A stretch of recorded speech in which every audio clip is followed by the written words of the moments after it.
สบายดีทั้ง FC ฝั่งไทยฝั่งลาวสบายดี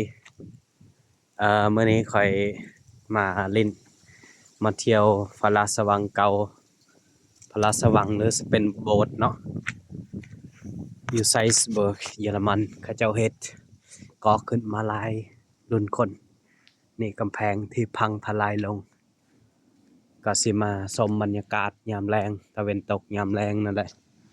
เลิกจากโรงเรียนแล้วก็มาเบิ่งทิวทัศน์ความงามตอนปี2018ก็เคยมานี่คือกันเทื่อหนึงนี่ก็เลยถ่ายให้เบิ่งเห็นบ่นี่บรรยากาศทางในนี่กำแพงที่ปรักหักพังสมัยสงครามเขาเจ้าเฮ็ดขึ้นอยู่เทิงเนี่ยสิแม่นกันศัตรูนี่แหละสมัยสงครามสมัยก่อนก็ใช้ดาบใช้ง่าวแทงดากแทงก้นกันก็เลยจำเป็นต้องก่อขึ้นให้มันสูงเนี่ยเนาะนี่บอนที่ค่อยเคยถ่ายรูปสมัยก่อนวันนี้กลับมาอีกกลับมาบอนเก่าแล้ว2018ก็มานี่คือกันนี่กลับมาอีกทีนี่บรรยากาศโอ้ทางหลุมซีเมนต์พวกเมืองอีหยังเมืองฮาเกินหรือหยังบ่แม่นฮาเกินเวสเตอร์เมืองเวสเตอร์ฮุกกะเดอ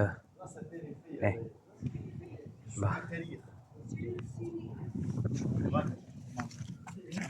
ครอบครัวมาเที่ยวฮัลโหล Dime. นี่ซากปรักหักพังหัดประวัติ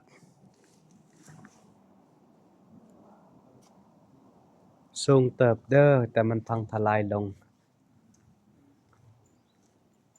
นี่หัวหน้าบ่เขาฟังคนตายอยู่นี่แหละที่คนที่เป็นหัวหน้าเขาก็ต้องฟังอยู่นี่ประวัตินี่ทหารเยอรมันที่เป็นหัวหน้าบรรยากาศ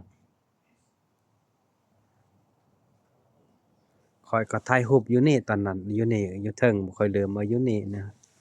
พอซ้ำค่อยเจอหั่นถ่ายรูปตอนนั้นนี่ก็อีกอันหนึงนี่บ่เขาเจ้าเฮ็ดนะ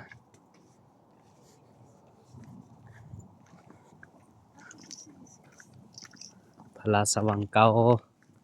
แตกหักหมดเลยนี่สิขึ้นไปได้บ่น้ออันนี้มันก็จะเป็นโบสถ์จะเป็นนี่เห็นบ่อันนี้เขาเจ้าเฮ็ดประตูป้องกันนี่เวลาคนมันยิงมานี่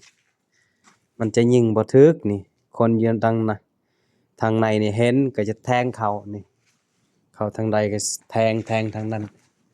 ป้องกันเป็นกำแพงป้องกันแต่มันก็บ่ได้เก่าแก่เนาะบ่คือทางบ้านเฮาวัดภูอันนี้คนรุ่นใหม่เฮ็ดบ่ฮอด1,000 ปี200 ปี300 ปีเนาะ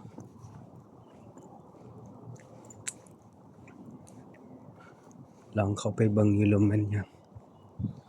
จะมีอิหยังหลุมก็มีคนย่างเด้อย่างลงไปเบิ่งบรรยากาศอยู่หลุมว่าสิเป็นแนวใด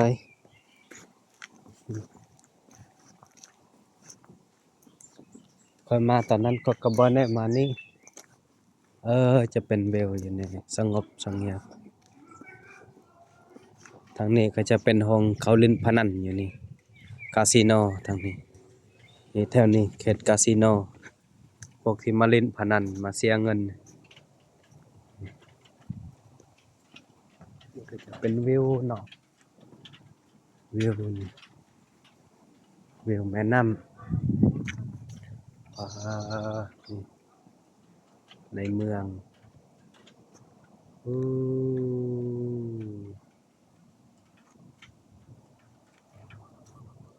มันมีทางขึ้นทางลงเด้อมันมีทางขึ้นทางลงนี่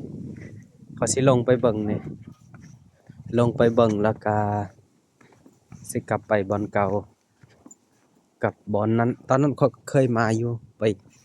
ไปเบิ่งพระอาทิตย์ตกดินเบื้องนั้นวิวงามอยู่จะเห็นเมืองเวสเตอร์เมืองฮุกกะเด้อตอนนี้อันนี้มันก็บ่อนเบิ่งวิวคือกันอันนี้มันธรรมศาสตร์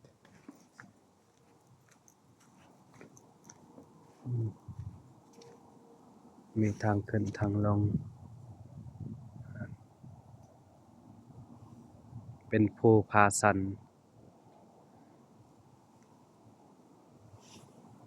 เขาเจ้าเฮ็ดกำแพงเนาะ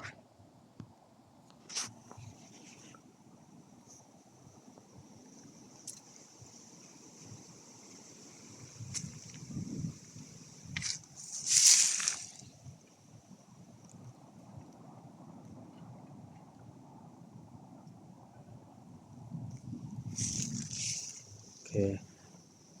สิขึ้นไปบ่อนเก่า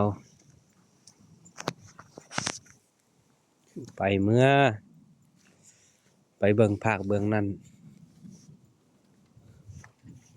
ก็ม่วนอยู่มาลิ้นจังซี่เนาะมา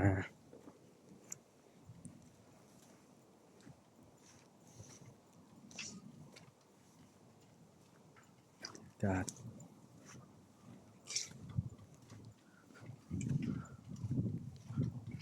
โซ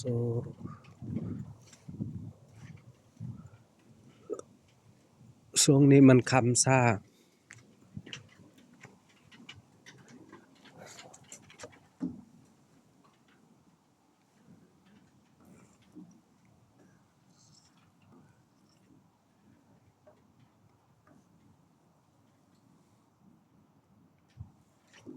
คงซองขี้ตัวรู้กันแคมราว่ามันต้องใส่เงินนี่เนี่ยมันต้องหยอดเงินเนี่ยต้องซองใดซองดวงตาเวนนี่ซองเบิ่งดวงจันทร์มันเป็นกองขี้ตัวบ่จักให้เงินให้ขึ้นไป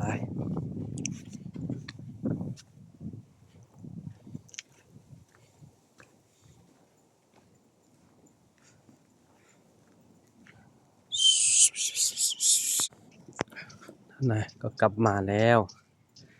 กลับมาบ้านเก่า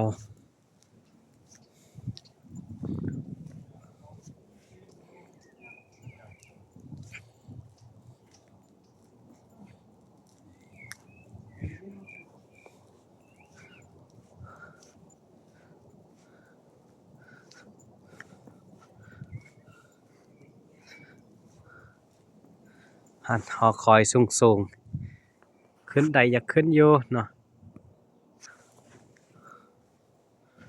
จักสิขึ้นได้บ่ได้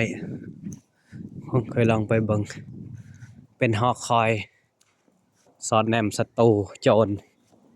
สมัยก่อนเขาใส่หอคอยนั่นแหละเบิ่งเนาะบ่เขาบ่ให้ขึ้นเบิ่งเขาบ่ให้ขึ้นบ่ให้ขึ้นตามเบิ่งนี่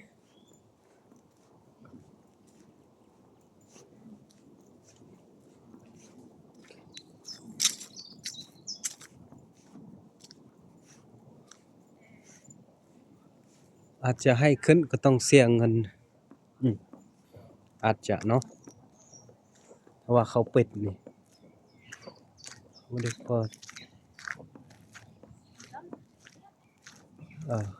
บ่เขาปิดเปิด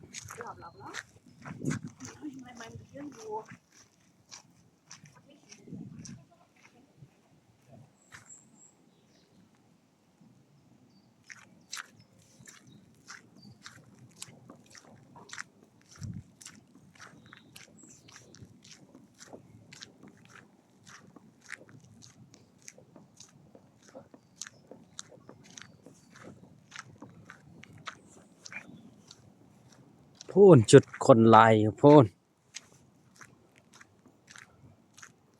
คนมาเที่ยวในเมือง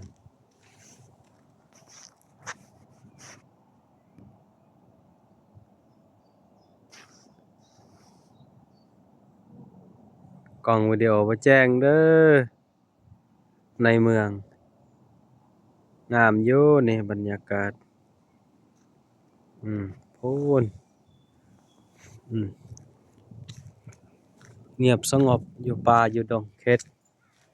อนุรักษ์นั่นแหละ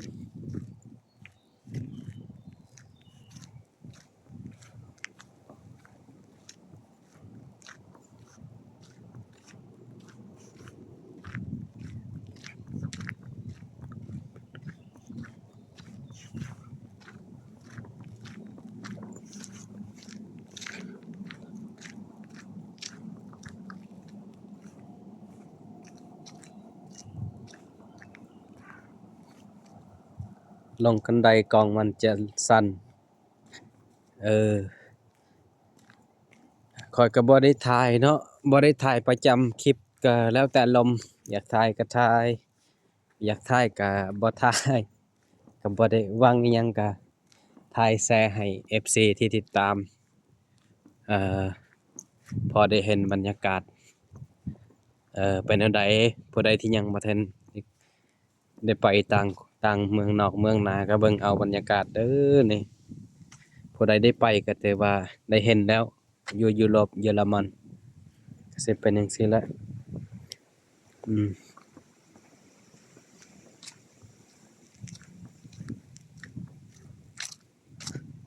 ม่วนอยู่นั่งกินเบียร์อยู่นี่มาเป็นคู่บางคนก็มาเป็นคู่บางคนก็มาคนเดียวนะ2คนผู้สาวบางอย่างไปเฮ็ดมันมีบอลไทยโซนี่มาสาดงามงาม